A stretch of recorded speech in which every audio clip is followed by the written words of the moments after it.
Hello guys, नमस्कार, जोहार, आदाब, सत श्री अकाल। एग्जाम फाइटर नंबर पर आप सभी का हार्दिक स्वागत है साथियों। और आज हम लोग जैसा हमने प्रॉमिस किया था यूपी जीआईसी लेक्चर का क्लास स्टार्ट करेंगे और हम विधिवत रूप से क्लासेस स्टार्ट कर रहे हैं। और क्लासेस स्टार्ट होने के पहले हमने आपको सिलेबस बताया। सिलेबस के बाद आपके लिए सबसे इंपॉर्टेंट तैयारी में कि पिछला साल प्रश्न कैसा आया था, है ना, प्रश्न किस लेवल का पूछा जाता है। इसके लिए सबसे अच्छा क्या हम प्रीवियस ईयर को सॉल्व करेंगे। ठीक है, तो ये प्रीवियस ईयर आप सभी के लिए है और ये 2017 का प्रीवियस ईयर मैं बताते चलूं, ये प्रीवियस ईयर है 2017 का। और ये एग्जाम कब हुआ था ये मैं आपको बता दूं, ये एग्जाम हुआ था 23 सितंबर 2018 का, सॉरी 18 का प्रश्न है, 23 सितंबर 2018 का प्रश्न है। ठीक है, ये एग्जाम आपका 23 सितंबर 2018 में हुआ था। ठीक है, तो 2018 में एग्जाम हुआ था, लेकिन ये वैकेंसी 2017 का था। ये वैकेंसी कब का है? 2017 का, लेकिन एग्जाम कब हुआ था? 2018 में। 2018 में कब? 23 सितंबर 2018 को एग्जाम हुआ था। यही पेपर आप सभी के सामने है, प्रीवियस ईयर पेपर। क्या चीज का? UP GIC GS. और जीएस में कितना प्रश्न पूछा जाएगा? 40।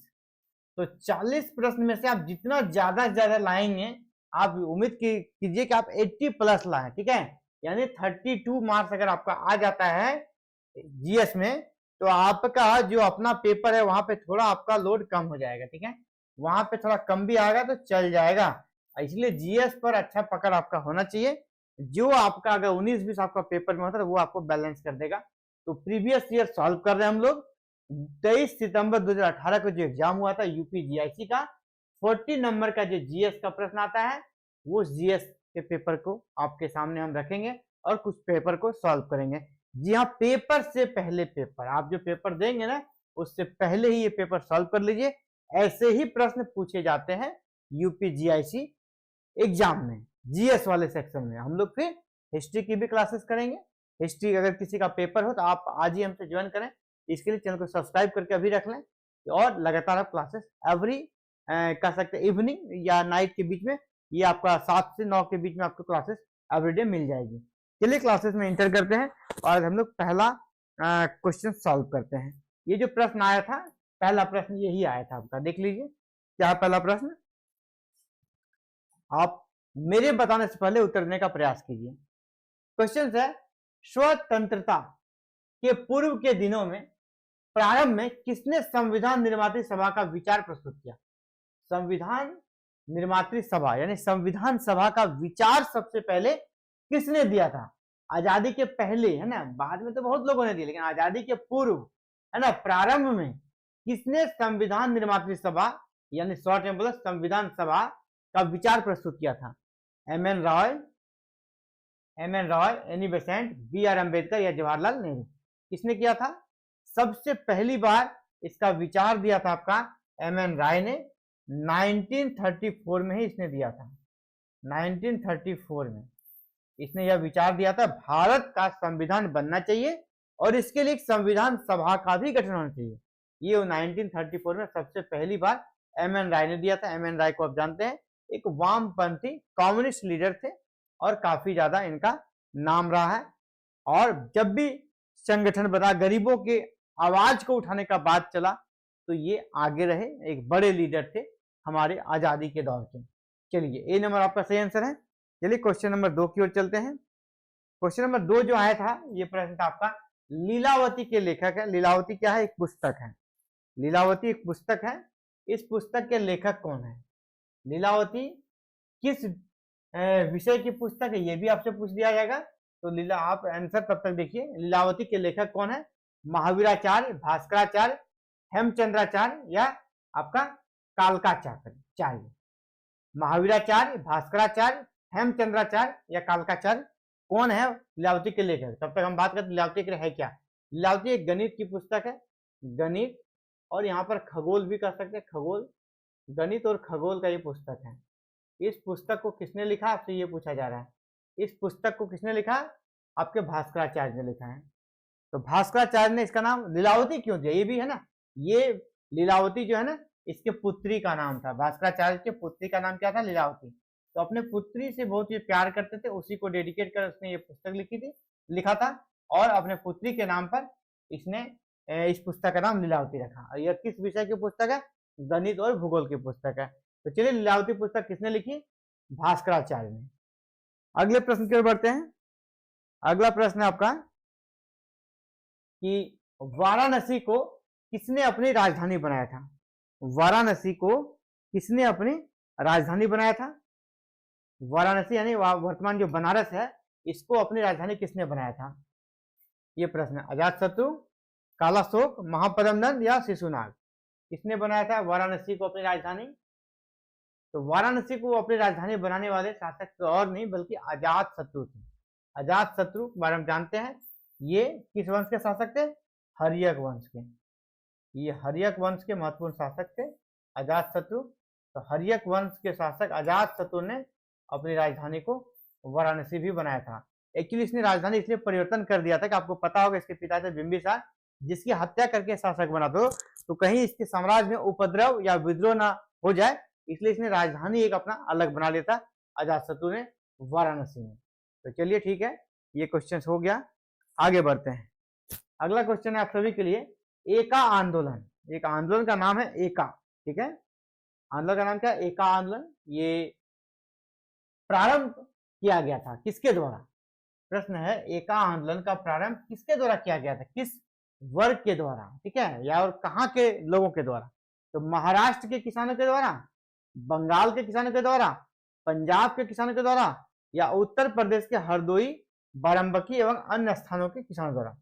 तो सबसे पहले बता दें आपको, एका आंदोलन आपको हुआ था उत्तर प्रदेश में, और यह लगान वृद्धि के खिलाफ, लगान जो बढ़ा दिया था अंग्रेजों ने 1921 में। ये आंदोलन कब हुआ? 1921 में हुआ, ठीक है। तो ये जो लगान बढ़ा दिया था, लगान मतलब टैक्स, टैक्स अंग्रेजों ने काफी बढ़ा दिया। तो टैक्स बढ़ा दिया तो कौन विरोध करेगा? किसान। तो किसानों के द्वारा ये विद्रोह किया गया था। लेकिन सबसे बड़ा सवाल कहाँ का? तो उत्तर प्रदेश के किसानों के द्वारा। कौन कौन सा एरिया है? हरदोई, बाराबंकी एवं बहराइच, एक जगह और है बहराइच ने दिया है।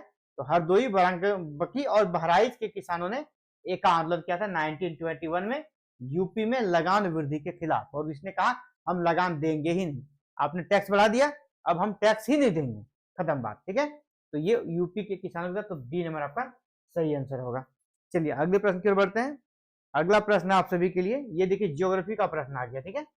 ये प्रश्न ज्योग्राफी का आ गया, क्योंकि जीएस है, जीएस में तो सभी पेपर रहेंगे। अब यहाँ पर ज्योग्राफी का प्रश्न आ गया। ज्योग्राफी में क्या है? और इंडियन ज्योग्राफी का, भारत के राज्यों में प्रस्तावित आणविक शक्ति केंद्रों से संबंधित निम्नलिखित युगों में कौन सही सुमेलित नहीं है? देखिएगा इस प्रश्न को कभी कभी आप इससे क्या होता है, स्किप कर नहीं को नहीं देख पाते हैं ना, कौन सा सुमेलित है, जैसे एक मिला सही हम आंसर करके आगे, नहीं, प्रश्न को दो बार पढ़िए। निम्नलिखित युगों में से कौन सा सही सुमेलित नहीं है? जो सही नहीं है वही पूछा जा रहा है, ठीक है। अभी से जेतपुर महाराष्ट्र, ये सही है तो सही है। तो कभी कभी बच्चे क्या करते हैं, अच्छा ये सही है, चलो ए नंबर मार दे, 5 का ए कर दी, नहीं, पूछा जरा कौन सुमेलित नहीं है। जो सही है वो आंसर नहीं होगा, जो नहीं सही वही आंसर होगा, ठीक है। मीठी वृद्धि, ये परमाणु प्लांट है जो कि गुजरात में है, सही है। आपका हरिपुर, ये आपका हरिपुर ये गलत है, ठीक है। कोवडा आंध्र प्रदेश, ये भी सही है। हरिपुर कहाँ है ना, ये वेस्ट बंगाल में है, ठीक है।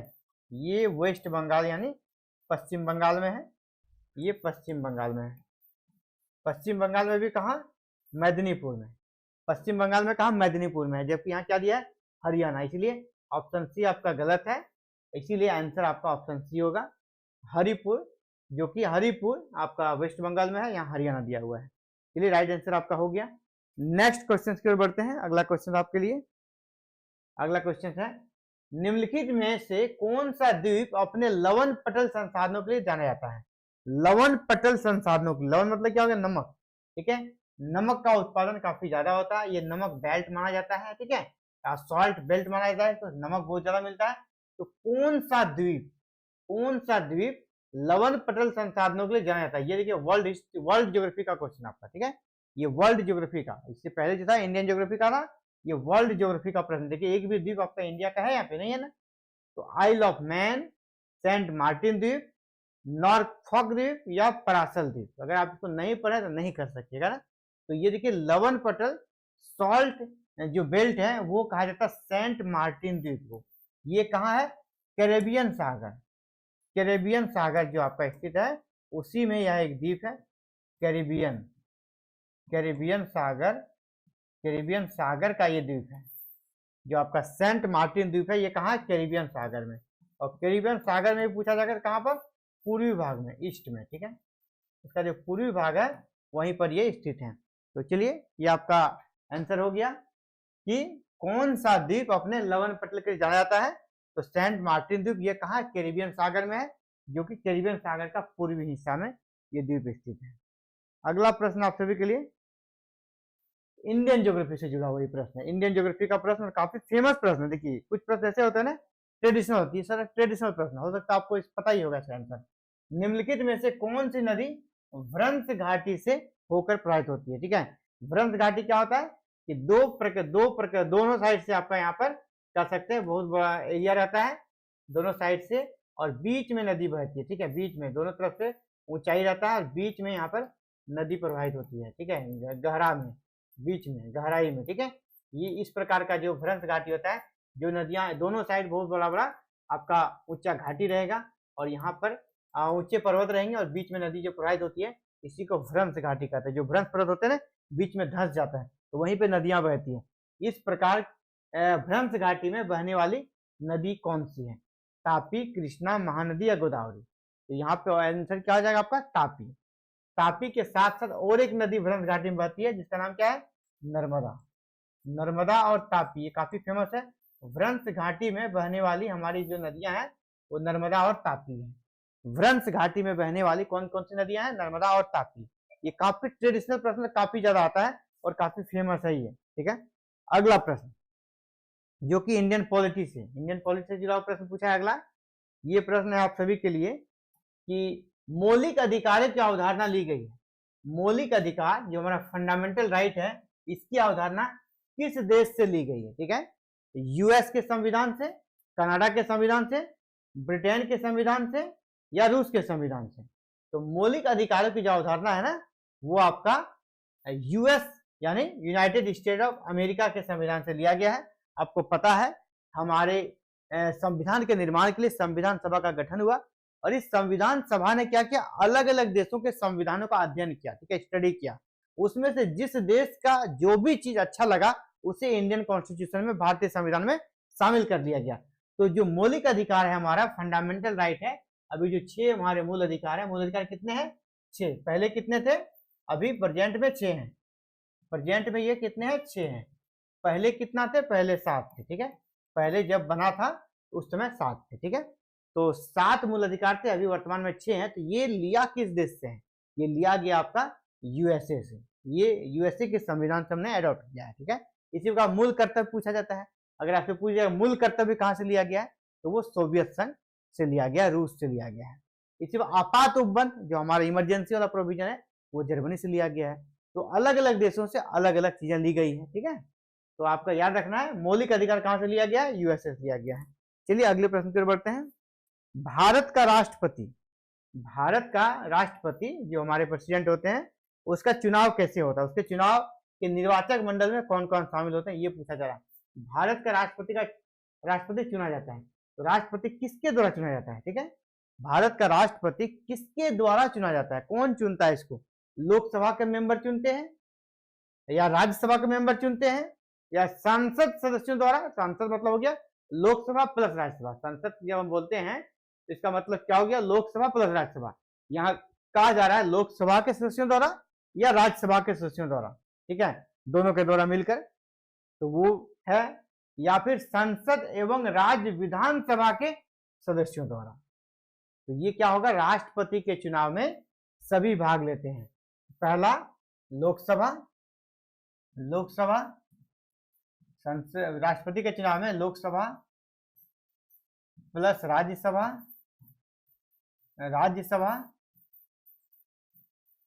प्लस विधानसभा। विधानसभा कहाँ? राज्यों में जो विधानसभा होता है विधानसभा ये सभी भाग लेते हैं, ये जो सदस्य होते हैं भाग लेते हैं। उसमें से और एक ट्विस्ट है, इन सभी के सदस्य तो भाग लेते हैं, लेकिन कौन सदस्य? जो निर्वाचित हैं, जो ना इलेक्टेड हैं, वही जो निर्वाचित है वही भाग लेंगे। तो क्या हो गया आंसर? तो राष्ट्रपति के निर्वाचन में कौन कौन भाग लेते हैं? लोकसभा, राज्यसभा और विधानसभा के निर्वाचित सदस्य। आपको पता है लोकसभा में 2 मनोनीत सदस्य भी होते हैं, 2 मनोनीत सदस्य होते हैं जिसको राष्ट्रपति मनोनीत करते हैं। राज्यसभा में 12 होते हैं, राज्यसभा में 12 होते हैं। और आपको पता है विधानसभा में भी 1 होते हैं।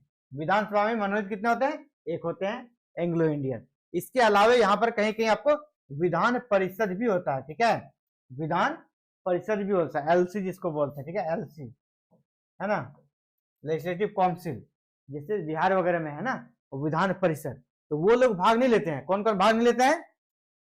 इसका मतलब हो गया राष्ट्रपति के चुनाव में कौन कौन भाग लेंगे?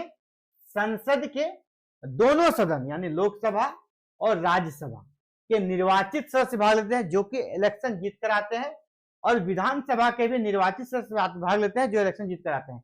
लेकिन जो यहाँ मनोनीत मेंबर होते हैं लोकसभा में 2, वो भाग नहीं लेते हैं। राज्यसभा में जो 12 होते हैं मनोनीत वो भी भाग नहीं लेते हैं।